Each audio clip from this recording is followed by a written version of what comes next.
No, čaute, čaute. Pokračuje sa tu tá rekonštrukcia. Lebo robím to priebežne, nie sú tu stále.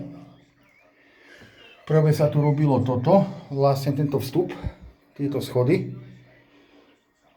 Tie boli strašne hrbaté a krivé, tie sa musia najskôr vyrovnať a keďže tieto čelá majú väčšiu výšku, jak je, no, tak si čelá sa okladali s kameňom aj sokel.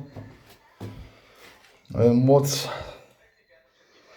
precízne sa to vyrovnávať nemohlo, lebo kebyže to úplne vyrovnávam, jak potrebujem, tak tu by som sa už jednoducho pod strop nezmestil.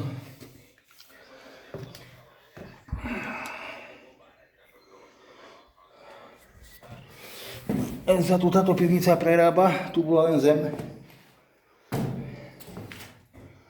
Som tu našiel staré vlátno, tak si sa to len vylíčilo všetko, aby to bolo vydezinfikované trocha. No a troška vyzeralo. Ako vidíte, spodky sú vlhké. A aby sa tu nebehalo po blate, tak dávam sem, ja to volám sáčková dlažba. Jednoducho dostrieč fólie, zabalím tým hladítkom to troška ucapkám, aby to malo cca nejakú rovinu, aby to moc hrbaté nebolo na chodenie. Akože rovné to zase není 100%. Že je to dosť hrbaté všetko.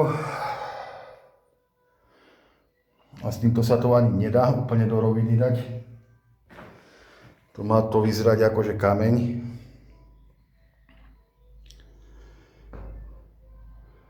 Tá fólia sa potom, keď to dobre vyzerá, opáli malým horačikom a po prípade by som tu ešte s penetrakom vynatieral, naimpregnoval. A vyšpárovať to klasicky, ak sa špáruje zánková dlažba, jednoducho pieskom pozmietať do tých špár. Akože troška som to zrovnával, lebo tu v strede bol veľký hrb. Je tu zeminu. To tu bolo jak na poli. V strede bol hrb a kraje boli panuté dole úplne. Len tak na oko som to akože vyrovnával, aby to na oko trocha išlo. Predsa je to stará budova, tak aby to bola aj troška zachovaná, akože tá historická nerovnosť. Ale zas úplne krivé, zas to by bol veľký extrém.